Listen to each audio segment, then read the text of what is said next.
Book 11. These are the characteristics of the rational soul. It beholds itself. It regulates itself in every part. It fashions itself as it wills. The fruit it bears itself enjoys, whereas the products of plants and of the lower animals are enjoyed by others. It reaches its individual end, wheresoever the close of life may overtake it. In a dance or an actor's part, any interruption spoils the completeness of the whole action.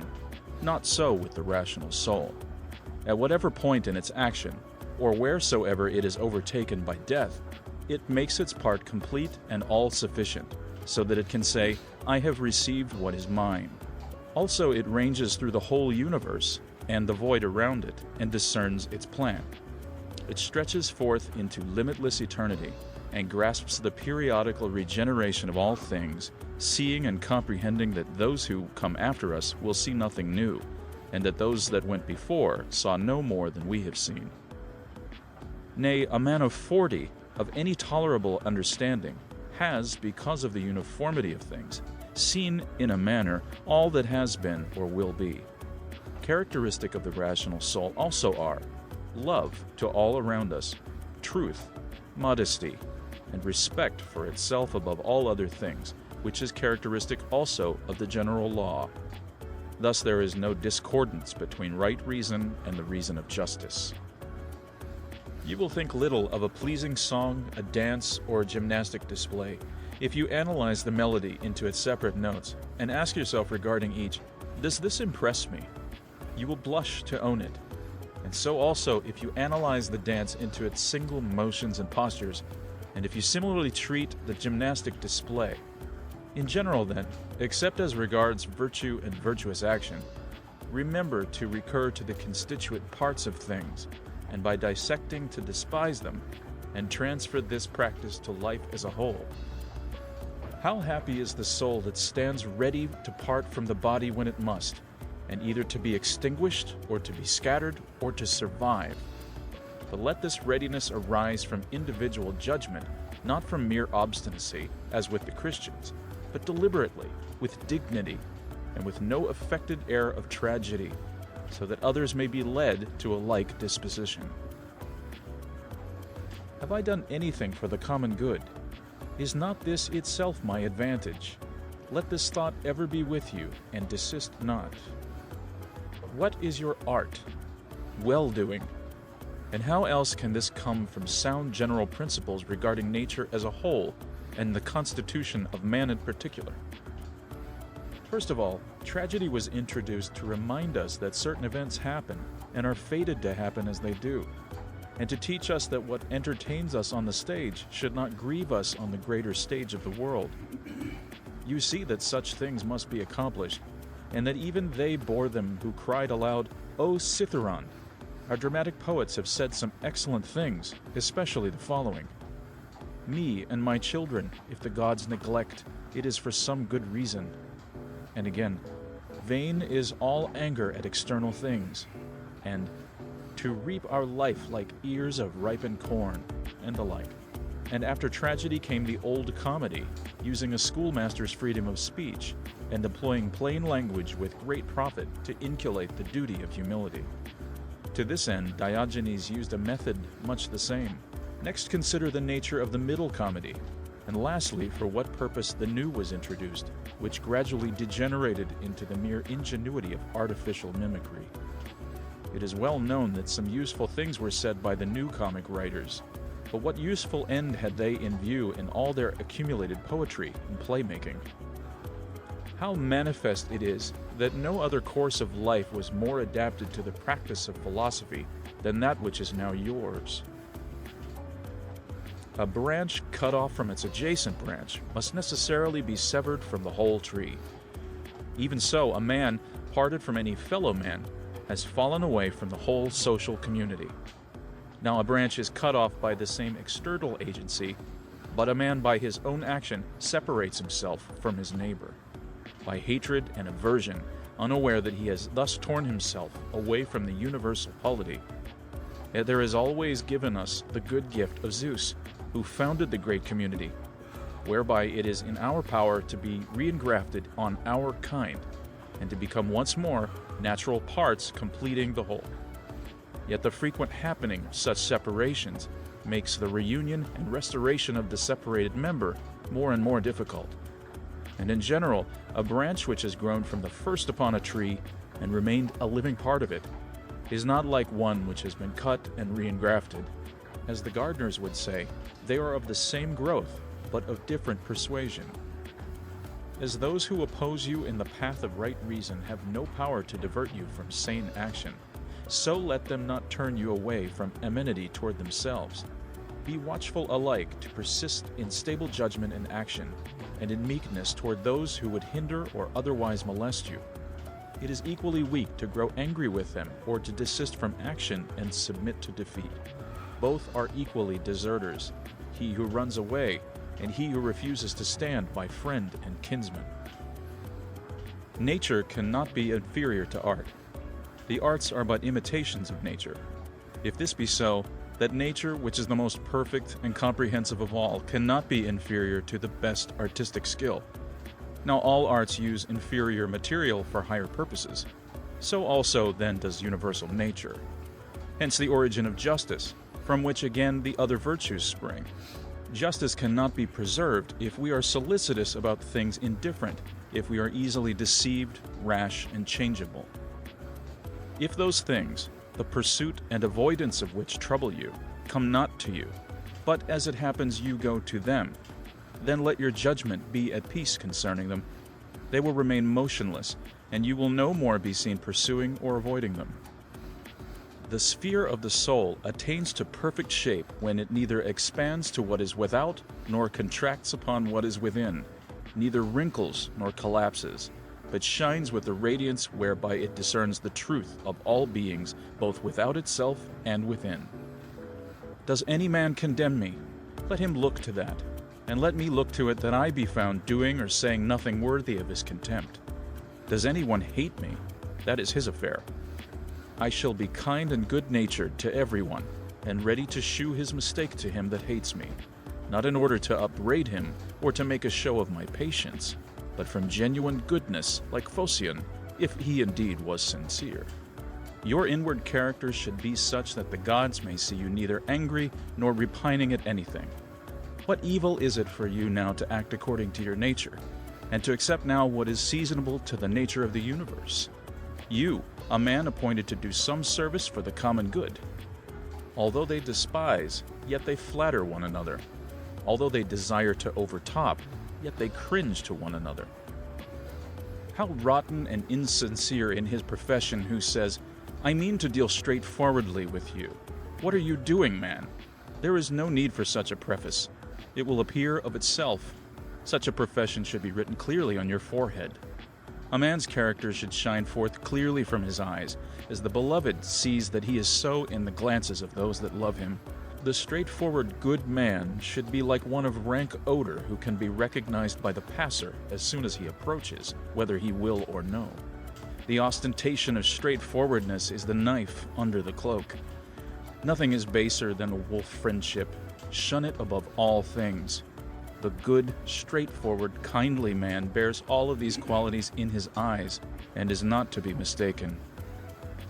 To live the best life is within the power of the soul, if it be indifferent to indifferent things, and it will be indifferent if it looks on all such things severally and wholly with discrimination, mindful that not one of them can impose upon us an opinion of concerning itself, or can come of itself to us. Things stand motionless without, and it is we that form opinions about them within, and, as it were, write these opinions upon our hearts. We may avoid so writing them, or if one has crept in unawares, we may instantly blot it out. 'Tis but for a short time that we shall need this vigilance, and then life will cease. For the rest, why should we hold this to be difficult? If it be according to nature, rejoice in it, and it will become easy for you. If it be contrary to nature, search out what suits your nature and follow it diligently, even though it be attended with no glory. For every man will be forgiven for seeking his own proper good. Consider whence each thing came, of what it was compounded, into what it will be changed, how it will be with it when changed, and that it will suffer no evil. As to those who offend me, let me consider. First, how am I related to mankind? That we are formed the one for the other, and that, in another respect, I was set over them as the ram over the flock, and the bull over the herd. Consider yet more deeply thus. There is neither an empire of atoms or an intelligent nature governing the whole. If the latter, the inferior beings are created for the superior, and the superior for each other. Secondly, consider what manner of men they are at table, in bed, or elsewhere, and especially by what principles they hold themselves bound, and with what arrogance they entertain them. Thirdly, if they act rightly, we ought not to take it amiss, and if not rightly, manifestly they do so without intention and in ignorance. For no soul is willingly deprived of truth, or of the faculty of treating every man as he deserves. Accordingly, men are grieved to be called unjust, ungrateful, greedy, and in short, sinners against their neighbors. Fourthly, you yourself do often sin, and are no better than another. And if you abstain from certain sins, still you have the disposition to commit them, even if through cowardice, fear of your character, or other meanness, you hold back. Fifthly, you cannot even be perfectly sure that wrong has been done, for many things admit of justification. And generally speaking, a man must have learned much before he can pronounce surely upon the conduct of others. Sixthly, when you are vexed or worried overmuch, remember that man's life is but for a moment, and that in a little we shall all be laid to rest. Seventhly, it is not the acts of others that disturb us. Their actions reside in their own souls. Our own opinions alone disturb us. Away with them then. Will that you entertain no thought of calamity befallen you, and the anger is gone. But how remove them? By reasoning that there is no dishonor. For if you hold not that dishonor alone is evil, verily you must fall into many crimes. You may become a robber or any sort of villain. Eighthly, how much worse evils we suffer from anger and grief about certain things than from the things themselves about which these passions arise. Ninthly, meekness is invincible if it be genuine, without simper or hypocrisy. For what can the most insolent man do to you, if you persist in civility towards him? And if occasion offers, admonish him gently and deliberately. Shew him the better way at the very moment that he is endeavoring to harm you. Nay, my son, we were born for something better. No hurt can come to me. It is yourself you hurt, my son. And point out to him delicately, and as a general principle, how the matter stands, that bees and other gregarious animals do not act like him. But this must be done without irony or reproach, rather with loving kindness and no bitterness of spirit, not as though you were reading him a lesson or seeking admiration from any bystander, but as if you designed your remarks for him alone, though others may be present. Remember these 9 precepts as gifts received from the Muses, and begin now to be human for the rest of your life. Beware equally of being angry with men and of flattering them. Both are unsocial and lead to mischief. In all anger, recollect that wrath is not becoming to a man, but that meekness and gentleness, as they are more human, are also more manly. Strength and nerves and courage are the portion of the meek and gentle man, and not of the irascible and impatient. For the nearer a man attains to freedom from passion, the nearer he comes to strength. A weak man in grief is like a weak man in anger. Both are hurt, and both give way. If you want a 10th gift, from the leader of the Muses, take this. To expect the wicked not to sin is madness. It is to expect an impossibility. But to allow them to injure others, and to forbid them to injure you, is foolish and tyrannical. There are 4 states of the soul against which you must continually and especially be upon your guard, and which, when detected, should be effaced by remarking thus of each. This thought is unnecessary. This tends to social dissolution. You could not say this from your heart, and to speak otherwise than from the heart, you must regard as the most absurd conduct. And fourthly, whatever causes self-reproach is an overpowering or subjection of the diviner part within you to the less honorable and mortal part, the body, and to its grosser tendencies. The serial and igneous parts of which you are compounded although they naturally tend upwards, nevertheless obey the general law of the universe, and are retained here in composition. The earth and humid parts of you, though they naturally tend downwards, are nevertheless supported and remain where they are, although not in their natural situation. Thus the elements, wheresoever placed by the superior power, obey the whole, waiting till the signal shall sound again for their dissolution. Is it not grievous that the intellectual part alone should be disobedient and fret at its function? Yet is no violence done to it, nothing imposed contrary to its nature. Still it is impatient and tends to opposition. For all its tendencies toward injustice, debauchery, wrath, sorrows, and fears are so many departures from nature. And when the soul frets at any particular event, it is deserting its appointed station. It is formed for holiness and piety toward God, no less than for justice. These last are branches of social goodness even more venerable than the practice of justice. He whose aim in life is not always one and the same cannot himself be one and the same through his whole life. But singleness of aim is not sufficient, unless you consider also what that aim ought to be. For as there is no agreement or opinion regarding all of those things which are reckoned good by the majority, but only as regards some of them, such as are of public utility, so your aim should be social and political. For he alone who directs all his personal aims to such an end can reach a uniform course of conduct, and thus ever be the same man. 22. Remember the country mouse and the town mouse, and how the latter feared and trembled. Socrates called the maxim of the vulgar hobgoblins, boogies to frighten children. The Spartans at their public shows set seats for strangers in the shade, but sat themselves where they found room. Socrates made this excuse for not going to Perdiccas upon his invitation, lest I should come to the worst of all ends by receiving favors which I could not return. In the writings of the Ephesians there is a precept frequently to call to remembrance some of those who cultivated virtue of old. The Pythagoreans recommended that we should look at the heavens in the morning, to put us in mind of beings that go on doing their proper work uniformly and continuously, and of their order, purity and naked simplicity, for there is no veil upon a star. Think of Socrates clad in a skin when Xanthippe had taken his cloak and gone out, and what he said to his friends who were ashamed and would have left him when they saw him dressed in such an extraordinary fashion. In writing and reading, you must be led before you can lead.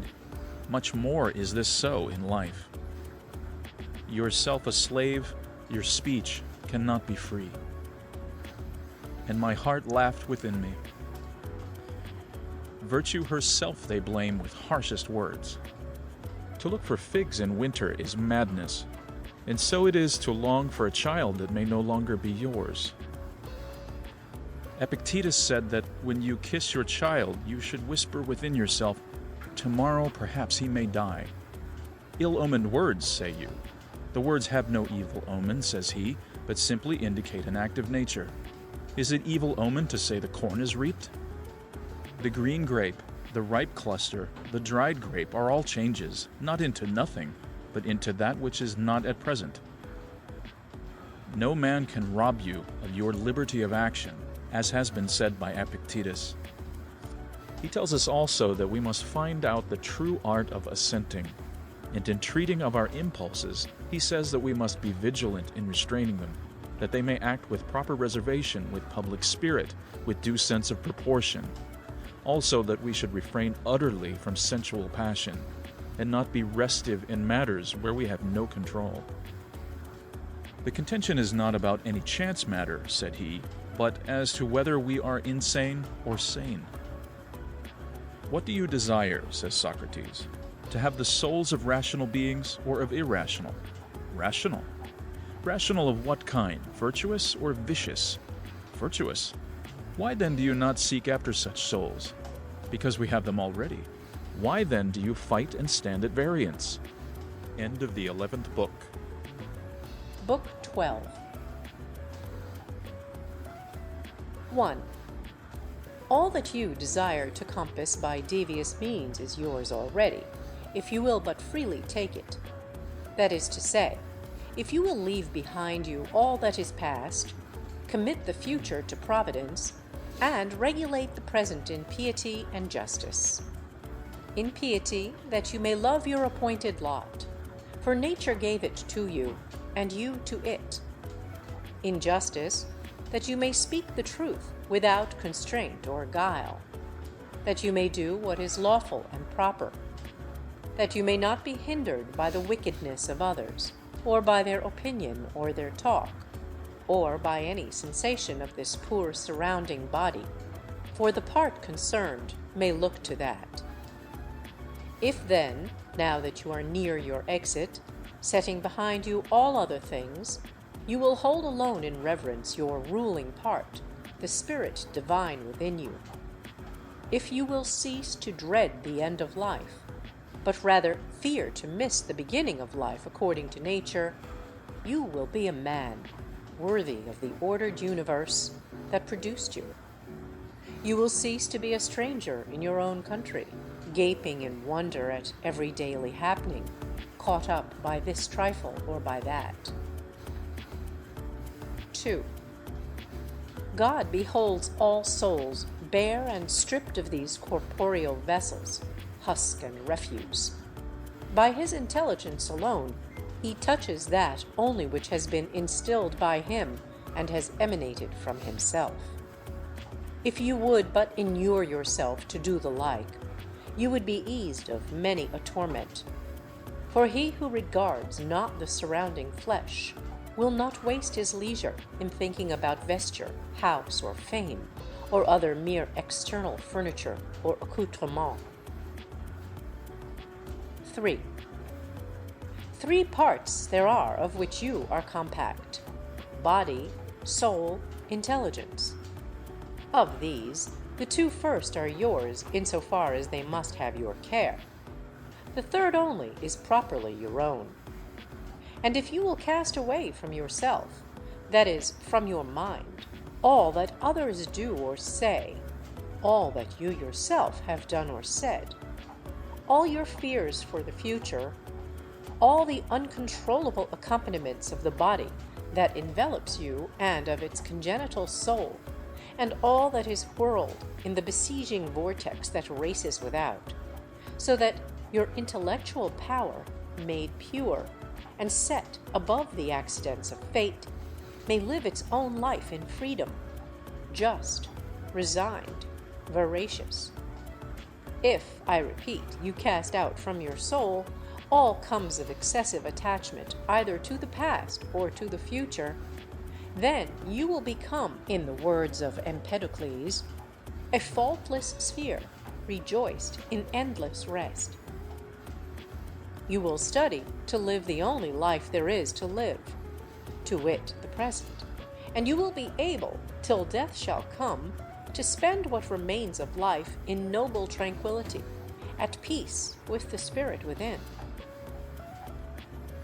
4. I have wondered often how it comes that, while every man loves himself beyond all others, yet he holds his own opinion of himself in less esteem than the opinion of others.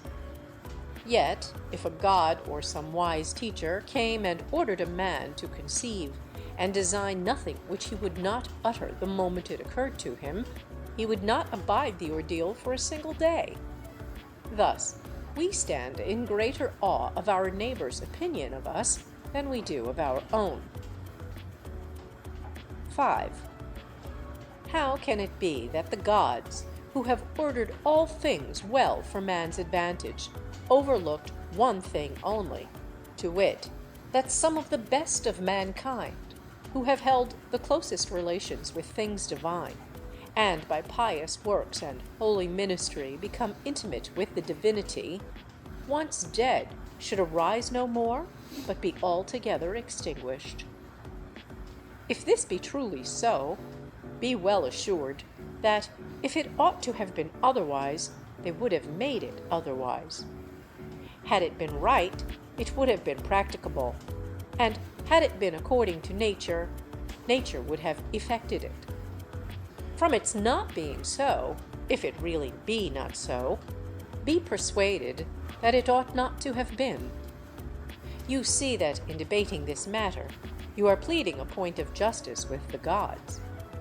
Now, we would not thus plead with the gods were they not perfectly good and just. And if they are so, they have left nothing unjustly and unreasonably neglected in their administration. 6. Essay even tasks that you despair of executing. The left hand, which in other things is of little value for want of use, yet holds the bridle more firmly than the right, for in this it has practice. 7. Consider how death ought to find you, both as to body and as to soul. Think of the shortness of life, of the eternities before and after, and of the infirmity of all material things. 8. Contemplate the fundamental causes stripped of disguises. Think what pain is, what pleasure is, what death, and what fame. Consider how many are themselves the causes of all the disquiet that they suffer, how no man may be hindered by another, how all is matter of opinion. 9. In the use of principles, we should be like the pugilist rather than the swordsman. For when the latter drops the sword which he uses, he is undone. But the former has his hand always by him, and needs but to wield it. 10. Consider well the nature of things, distinguishing between matter, cause, and purpose. 11. What a glorious power is given to man, never to do any action of which God will not approve, and to welcome whatever God appoints for him. 12. As to what happens in the course of nature, the gods are not to be blamed. They never do wrong, willingly or unwillingly. Neither are men to be blamed, for they do no wrong willingly. There is therefore none to blame. 13. How ridiculous and how like a foreigner is he who is surprised at anything which happens in life. 14. There is either a fatal necessity, an unalterable order, or a placable providence, or a blind confusion without a governor. If there be an unalterable necessity, why strive against it? If there be a providence admitting of propitiation, make yourself worthy of the divine aid. If there be an ungoverned confusion, be comforted, seeing that in this tempest you have within yourself a guiding intelligence. And if the wave should carry you away, let it carry away the carcass and the animal life, for the intellectual part of you it will not carry away. 15. If the light of a lamp shine, and lose not its radiance until it be extinguished, shall truth, justice, and temperance be extinguished in you before your own extinction? 16. When you have the impression that a man has sinned, say to yourself, how do I know that this is sin? And if he has sinned, consider that he stands self-condemned, and thus, as it were, has torn his own face. He that would wish the wicked not to sin is like one who would have the fig tree not have juice in its figs, would have infants not cry, horses not neigh, and other inevitable things not happen. What shall the wicked man do, having a wicked disposition? If you are so keen, cure it. 17. If a thing be not becoming, do it not. If not true, say it not. 18. Endeavor always to see in everything what it is that causes your impression, and unfold it by distinguishing the cause, the matter, the relation to other things, and the period within which it must cease to exist. 19. Perceive at last that there is within you something better and more divine than the immediate cause of your sensations of pleasure and pain. Something, in short, beyond the strings which move the puppet. What is now my thought? Is it fear, suspicion, lust, or any such passion? 20. In the first place, let nothing be done at random or without an object. In the second, let your object never be other than the common good. 21. Yet a little, and you shall be no more. Nor shall any of these things remain which you now behold, nor any of those who are now living. It is the nature of all things to change, to turn, and to corrupt, in order that other things may, in their course, spring out of them. 22. Reflect that everything is matter of opinion, and opinion rests with yourself. Suppress then your opinion what time you will, and like one who has doubled the cape and reached the bay, you will have calm and stillness everywhere, never a wave. 23. Any one natural operation, ending at its proper time, suffers no ill by ceasing, nor does the agent therein suffer any ill by its thus ceasing. In like manner, as to the whole series of actions which is life, if it ends in its season, it suffers no ill by ceasing, nor is he who thus completes his series in any evil case. The season and the term are assigned by nature, sometimes even by your own nature, as in old age, but always by the nature of the whole, by the interchange of whose parts the universe still remains fresh and in its bloom.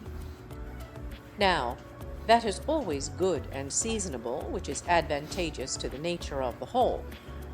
Wherefore, the ceasing of life cannot be evil to the individual. There is no turpitude in it, since it is beyond our power, and contains nothing contrary to the common advantage. Nay, it is good, since it is seasonable and advantageous to the whole, and congruent with the order of the universe. Thus, too, he is led by God who goes the same way with God, and that by like inclination. 24. Have these three thoughts always at hand. First, as to your action, do nothing inconsiderately, or otherwise than justice herself would have acted. As for external events, they either happen by chance or by providence. Now, no man should quarrel with chance or censure providence. Second, examine what each thing is, from its seed to its quickening, and from its quickening to its death, of what materials it is composed, and into what it will be resolved. Third, reflect that could you be raised on high, and from thence behold all human affairs, you would discern their great variety, conscious at the same time of the crowds of serial and ethereal inhabitants around us. But were you so raised ever so often, you would always see the same things, all uniform and of brief duration.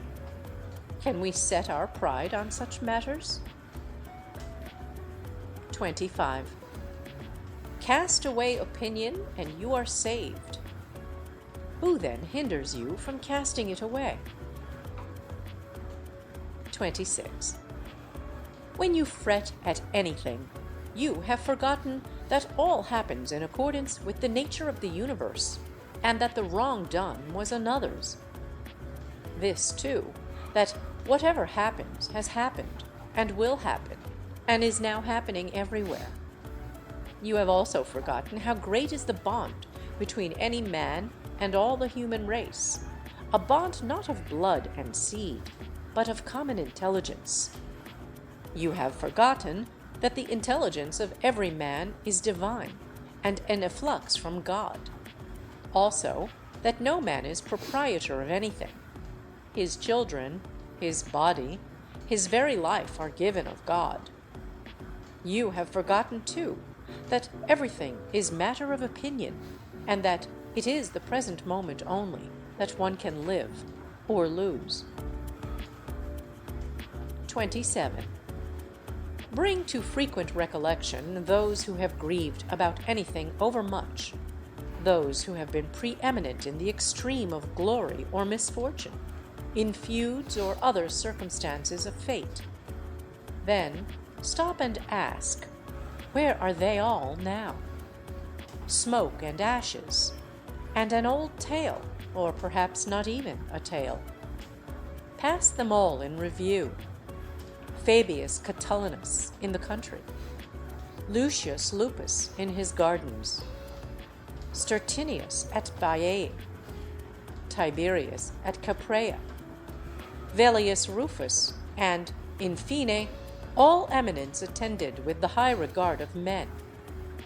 How cheap is all that is so eagerly pursued, and how much better does it become a philosopher to show himself, in the part of the material world allotted to him, just, temperate, and obedient to the gods, and this with simplicity, for most intolerable of all is the pride of false humility. 28. To those who ask, where have you seen the gods, and how assured yourself of their existence, that you worship them, make this reply. First, they are visible, even to the eye. Again, my own soul I cannot see, and yet I reverence it. Thus, too, as regards the gods, I continually feel their power, and so I know that they exist, and I worship them. 29. The safety of life is to see the whole nature of everything, and to discern the matter and the form of its constitution. Also, to do justice with all your heart, and to speak the truth. What remains but to enjoy life, adding one good to another, so as not to lose the smallest interval? 30. There is but one light of the sun, although it be scattered upon walls and hills and a myriad other objects. There is but one common substance, although it be divided among 10,000 bodies having as many different qualities. There is but one soul, though it be distributed among countless different natures and individual forms. There is but one intelligent spirit, though it may seem to be divided. The other parts of these individuals of which we have spoken, such as breath and matter, are void of perception and of mutual affection. Yet even they are held together by the intelligent spirit, and gravitate together. But intelligence has a special tendency to its kind, and unites therewith, and the community of feeling is not broken. 31. What do you desire? To live on? Or is it to feel or to desire? To grow and to decay again? To speak or think? Which of all these seems worthy to be desired? And if each and all of them is despicable, proceed to the last that remains, to follow reason and God. Now, it is repugnant to reverence for reason and for God, to grieve at the loss by death of these other despicable things. 32. How small a part of the boundless immensity of the ages is allotted to each of us, and presently that will vanish in eternity. How little is ours of the universal substance, how little of the universal spirit. On what a little clod of the whole earth do we creep! Considering all this, reckon nothing great except to act as your nature leads you, and to endure what universal nature brings to pass. 33. How is it with your ruling part? On this all depends. All other things, within or without our control, are but corpses, dust, and smoke. 34. This, most of all, must rouse you to despise death, that even those who held pleasure to be good and pain to be evil, nevertheless despised it. 35. To him who holds that alone to be good which comes in proper season, who cares not whether he has acted oftener or less often according to right reason, to whom it makes no difference whether he behold the universe for a longer time or a shorter, for this man death also has no terror. 36. You have lived, O man, as a citizen of this great city. Of what consequence to you, whether for 5 years or for 3? What comes by law is fair to all. Where, then, is the calamity, if you are sent out of the city by no tyrant or unjust judge, but nature herself, who at first introduced you, just as the praetor who engaged the actor again dismisses him from the stage? But, say you, I have not spoken my 5 acts, but only 3. True, but in life 3 acts make up the play. For he sets the end who was responsible for its composition at the first, and for its present dissolution. You are responsible for neither. Depart then graciously, for he who dismisses you is gracious. End of Book 12.